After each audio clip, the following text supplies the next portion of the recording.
cleaning your airbrush is one of those things that nobody really enjoys doing.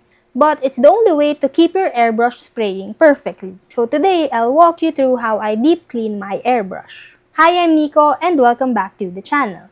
This channel is supported by all of these awesome brands. And of course, a special thanks to spraygunner.com. They've been a huge support in helping me bring you guys more content. So let's get into it.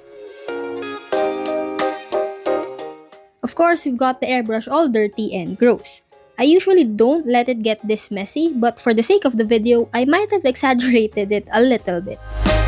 Anyway, here's what I use for cleaning. First, I got the Mr. Hobby airbrush maintenance set. And then we got lacquer thinner, since I use lacquer paints for this one. I've also got a set of airbrush cleaning brushes, and then needle tools, I honestly don't know what they're called, and a nozzle cleaner, which is basically a really fine metal pin for cleaning inside the nozzle. And of course, the classic cotton buds or Q-tips. So for this video, we're doing a deep clean, which basically means we're taking the whole airbrush apart. So the first thing, of course, is to take the airbrush apart. We're working with the Mr. Hobby Pro Convoy PS289, which is my main airbrush and one of my favorites. Now, when you're taking it apart, make sure you're doing it over a clean surface, preferably with a mat or towel underneath, because some of these parts are tiny and very easy to lose. Now, most airbrushes are built pretty similarly in terms of components. You've got the same general parts, just with a few small differences. Just make sure to follow the instruction manual when you're disassembling yours, especially if it's your first time. Some parts can be really tiny or delicate, so you don't want to force anything or lose a screw somewhere on your desk. With the Pro Convoy, the paint cup isn't removable, but everything else is. So first, take off the needle cap and then loosen the needle chock screw and carefully slide the needle out. You'll know it's due for cleaning if the needle feels a bit stuck or drags on the way out. That's usually dried paint. Next, unscrew the needle spring case and needle chock so we can get in there and clean it more thoroughly.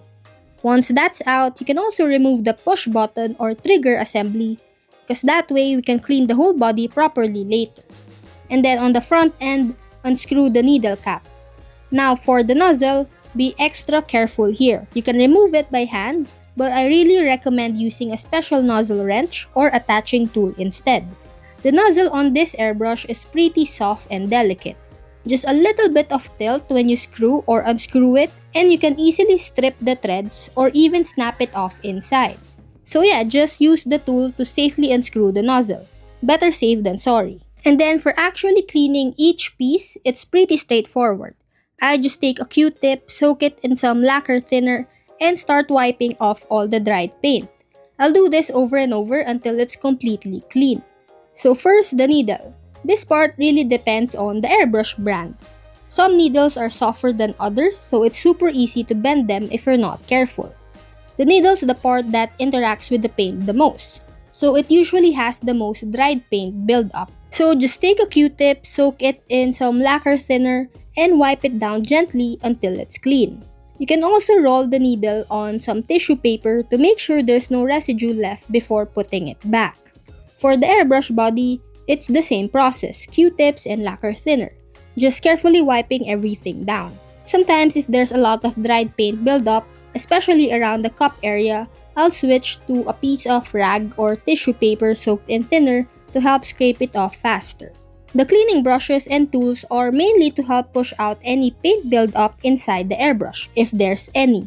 You just want to make sure there's no obstruction anywhere that could block the airflow or paint flow.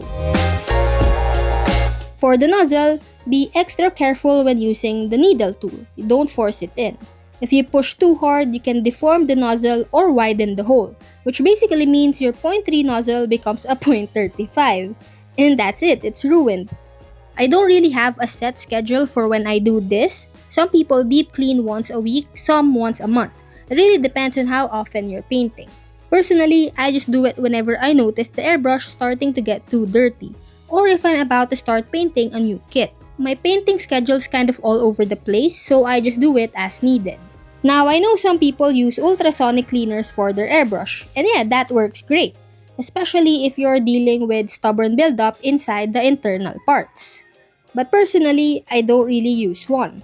For one, You can't use lacquer thinner in an ultrasonic cleaner. It's too strong and also super flammable. Most people use water or a mild cleaning solution instead, which doesn't really dissolve lacquer paint as effectively. Plus, those vibrations from the ultrasonic cleaner can sometimes damage small parts over time, like the nozzle or the rubber O-rings. So I just prefer cleaning everything by hand.